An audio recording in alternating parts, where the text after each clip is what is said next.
What's up, troopers? My name is Neon. We have a new update we're going to be talking about for Battlefield 2042. This update is actually going to be released on September the 12th, so that is right now you're watching it. So don't worry, troopers, if you didn't see an update, do not freak out. It's just a server update, so this is already live by the time you're already playing the game. So before we get into the video, make sure to subscribe to the channel. Would really appreciate it. Love having new troopers to the channel, so seriously, come on guys, come on, join the channel. What are you waiting for? And of course, leave a like. You guys are smashing it, so come on, leave some big likes on this video. So welcome to the brand new update for Battlefield 2042. This is the update 5.3.1. As I said, you didn't have to update the game, it was just a server update, and because of that, it wasn't anything significant changed. It was only just a couple of bug fixes and stuff like that, but these were pretty important bug fixes I needed to tell you guys. So let's get into the changes. So they've resolved an issue when it comes to the specialist models disappearing when it comes to switching from the tabs of the battle pass and the class system. For myself, I haven't experienced anything like this, but pretty much what was happening was every time you switch from the battle pass to the class system, even what happened to any type of tab on Battlefield actually, but they were just the main two what was happening on, but your specialist model would just disappear. It wouldn't fully disappear, it would usually just disappear its actual model itself, but all of its clothing will usually still be there. I was talking about this before and I was saying about when it actually happened to McKay and his whole model like disappeared and the only thing you could see was just a floating hat. Well, it's kind of funny. So sometimes actually kind of seeing these bugs and stuff, it wasn't even that big of a deal. It was just kind of funny just seeing floating objects around. What was just pretty funny to see. So they've resolved this issue now, so every time you play the game, you're not going to see your character just randomly disappear. For myself personally, I didn't really experience anything like this. I don't think that many people did, but it definitely was a bug and I'm glad to see it's fixed. They also fixed another thing when it comes to playing on Stranded, and it's all linked to the game mode of Shutdown. So pretty much what is going on with Shutdown and Stranded is every time you play in the mode Shutdown, there'll be times where you're just spawning out of bounds on Stranded. It was really confusing. I guess when they added that map to that mode, I guess they didn't really fix the spawns properly, or maybe they just had them kind of wrong, but pretty much every time you're trying to play that map, you'll always be spawning out of bounds. But it wouldn't be like a little bit of out of bounds. You would be spawning so far out of the map, there wouldn't even be any time to run back in. You just die.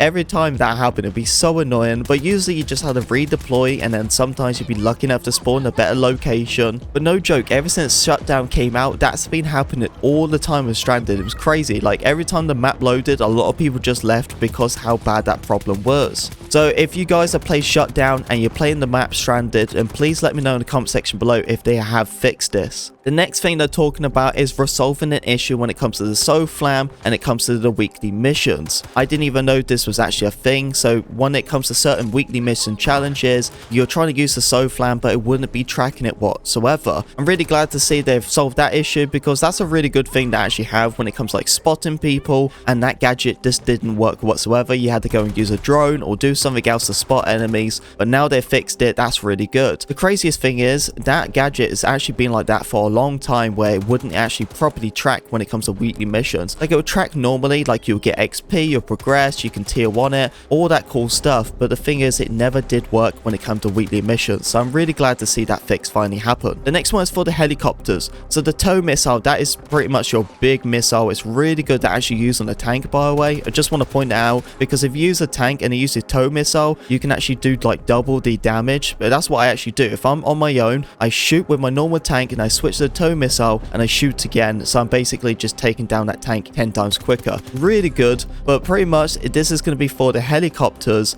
and with the missile they're going to be changing the replacement of it. So it's pretty much that how long you need to wait until you can actually reshoot again. So originally it was for 15 seconds, but they have changed it to 22 seconds. So it's going to take a little bit more longer to actually reload and shoot that missile once again. There you go, troopers. That's all the cool stuff for update 5.3.1. If there's any changes you would like to see, then let me know in the comment section below, and all the stuff I did mention, let me know how you think it's all turning out. Anyway, troopers, thank you very much for listening to me talk. If you did enjoy the video, don't forget to leave a like, comment, subscribe, be a part of Pink Army. I'll see you, troopers, on the battlefield.